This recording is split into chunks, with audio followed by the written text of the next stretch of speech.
Over now to our keynote speaker, just to introduce Professor Jaiyesimi. So he graduated from Ibadan Medical School in Nigeria in 1978. He holds a master's degree in business administration and medical law. In 1993, he became one of the first Nigerians to be appointed as a consultant, a fellow of the Royal Society of Public Health, the West African College of Surgeons, and the Royal College with the Lifetime Achievement Award in 2018 and again in 2023. He received the UK National BME Health and Care Lifetime Achievement Award.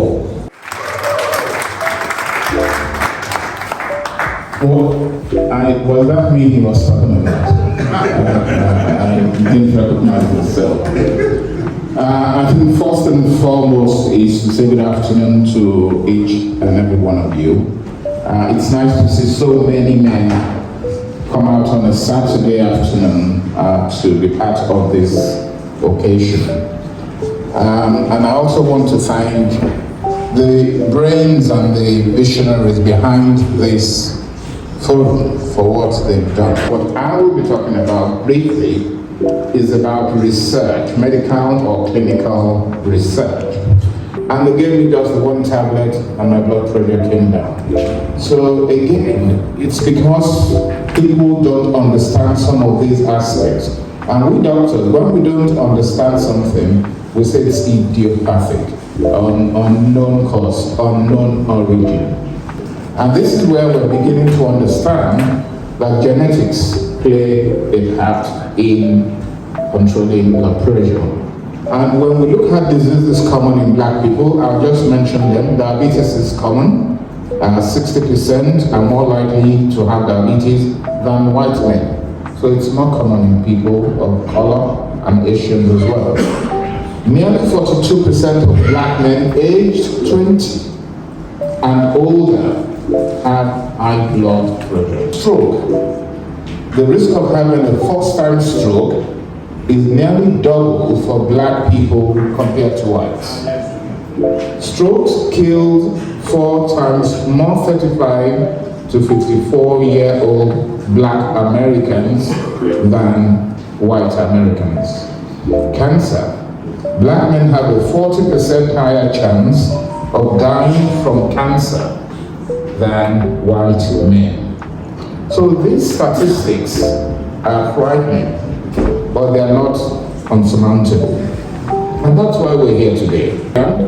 Prostate gland, prostate cancer, which Eniton made reference to, commoner in black people, starts at an earlier age in black people, more aggressive in black people, and kills more black people than white people.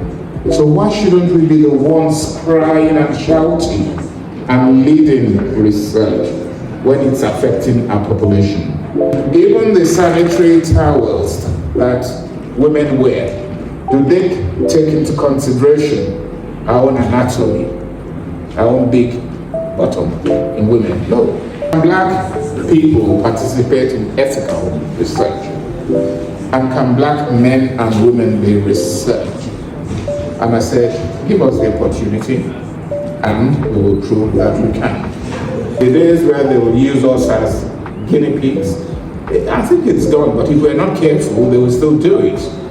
So coming to a conclusion, clinical trials are essential for the development of new medical interventions. Each phase of the trial is important. As it is said, people now say, there's no care without me. That is, involve patients in healthcare, involve patients in decision making about their care. So should it be for research. And what I have said is, there should be no research without me for clinical trials. So the ball is in our court. Is there anybody in this room who has had sex?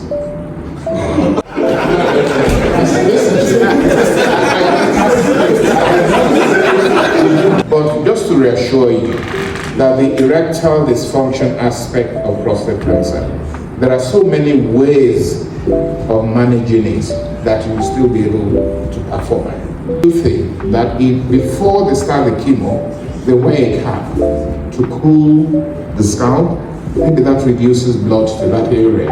And because of that, women are no longer losing as much of their hair as they used to do in the past. So again, that came out of research, and let us be part of it. Breaking news, Mid and South Essex wants to be at the forefront of research in the UK. That there's now a research strategy. We should make ourselves relevant. Again, this is where we as service users come into it. You cannot send a letter from the hospital to a patient and not explain, or the words you use creates anxiety and fear and stuff like that. It has to be written in layperson's language. If we don't complain, it will not change. So quality improvement is about being representative in the hospital. Thank you for listening.